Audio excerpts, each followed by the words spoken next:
সেখানে আমলে পয়সা কামাইছিলাম, আর কামাইতে পারি না। কোনো জনগণের নিরাপত্তা আছে নাকি? কিভাবে দেশ পরিচালনা করবেন করেন, নাহলে দুটো কুত্তা দিয়ে গদিত বহাবেন। আগে আমাদের জনগণ, আমরা যে ভোট দিব এইটা নিরাপত্তা তো আগে দিতে হবে আমাদের। আমাদের নিরাপত্তাই নাই।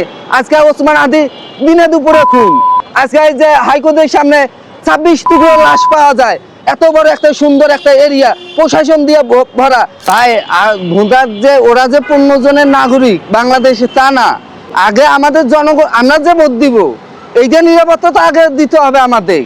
আর আমরা যদি ভোট না দিতে পারি তাহলে আমরা কাক নির্বাচনে জয়লাভ করাবো? তাইলে তারা যে ডিসিশন নিচ্ছে যে তাদের গার্মেন্ট লাগবে না, তাইলে তাদের ধারণা ঠিক আছে যে আগে জনগণের নিরাপত্তা দিক, তারপরে তারা তাদের নিরাপত্তা নিক। আগে জনগণের তো আমাদের নিরাপত্তাই নাই।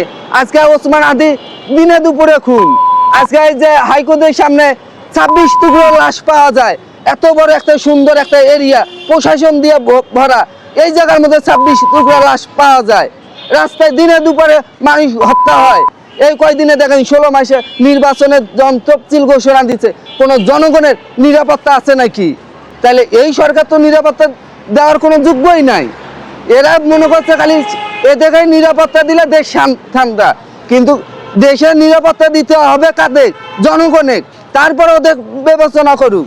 তাইলে আমি মনে করি এরা যে ডিপি নুরুল বলছে যে আগে জনগণের নিরাপত্তা পরে ওদের, তাহলে আমরা মনে করি যে এইটাই তাই বাস্তবায়ন করছে ডিপি নুরুল। তো বিষয় বলে আসি কোনো ভালোই নেই, খারাপই আছি। আগের মতো পয়সা কামাই দেয় না, অবস্থা খারাপ রাস্তাঘাটের। সেখানে আমলে পয়সা কামাইছিলাম, আর কামাইতে পারি না। এই অনেক গাড়ি বেশি হয়ে গেছে রাস্তায়, গাড়ি বেশি হয়েছে। জমা দিয়ে 400-500 টাকা পাই, 500-600 টাকা জমা দিয়েই চলে সংসার। এই যে জমা দিয়া 400-500-600-700 টাকা পাই, 800 পাই। এই 800 পাই, 900 পাই, এদিকে 500 পাই। এই আজকে সবার জমা উঠে জানি নেই, এই অবস্থায়। আমার মনে করেন 800-900-1000 টাকা ভাড়া মারি।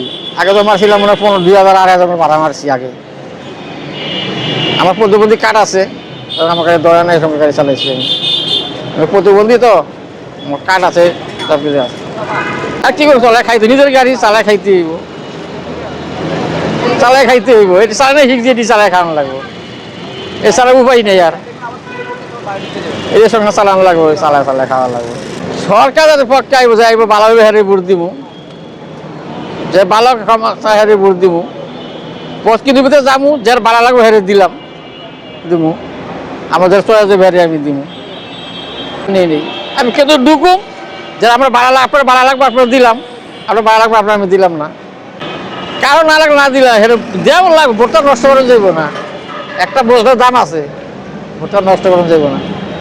কথা কথা ইমান থাকবো না। আমি মুখে মুখে বলি আল্লাহরে ভালোবাসি, আল্লাহরে ভালোবাসি, আল্লাহরে ভালোবাসি, কিন্তু হিংসা থাকলে কিছু হবে না। আপনি গাড়ি চালাতে বলছে, আপনি চালান, পুলিশের গাড়ি ধরবো, ইলেবাবতের গাড়ি লাইসেন্স নাই, কাগজপত্র নাই। আপনি এটা ভাবতে ভাবেন, সমাজে আপনি সাহস পেলে করেন। ব্যাটার সুদে ব্যবসা করতেছে, মানুষ থেকে কাম করতেছে। আমি সব ব্যাপারে করতে পারি, কথা বুঝছেন? আপনারা অন্তরে আমার চিনেন নাই, আপনি ভালো করে আমার চিনেন। অনেক লোকে অনেক ধরনের ভুল মনে করে, কেউ দলের পক্ষে বেশি সাপোর্ট করলে মনে করে যে আমি জানি আরো কত ভালোবাসি। না, আমি আল্লাহর কোরআনকে ভালোবাসি। আমার অহনক করতেছি এই দেশের মানুষে, অহনো সময় আছে। ভালো এবং গুলশান, বনানী, বসুন্ধরার লোকেরা সকলে ভালো। কে কোন দেশের থেকে আসছেন সবই জানি। আপনারা অপমান করবো কেন, কি কারণে অপমান করবো, এটারও ব্যাখ্যা আছে। আপনি কখনো সুযোগ সুবিধা দিতেছি, ভালো থাকবে। যত মুসলমান আছেন খাঁটি মুসলমান হয়ে যান গা। কিভাবে দেশ পরিচালনা করবেন করেন, নাহলে দুটো কুত্তা দিয়ে গদিত বহাবেন।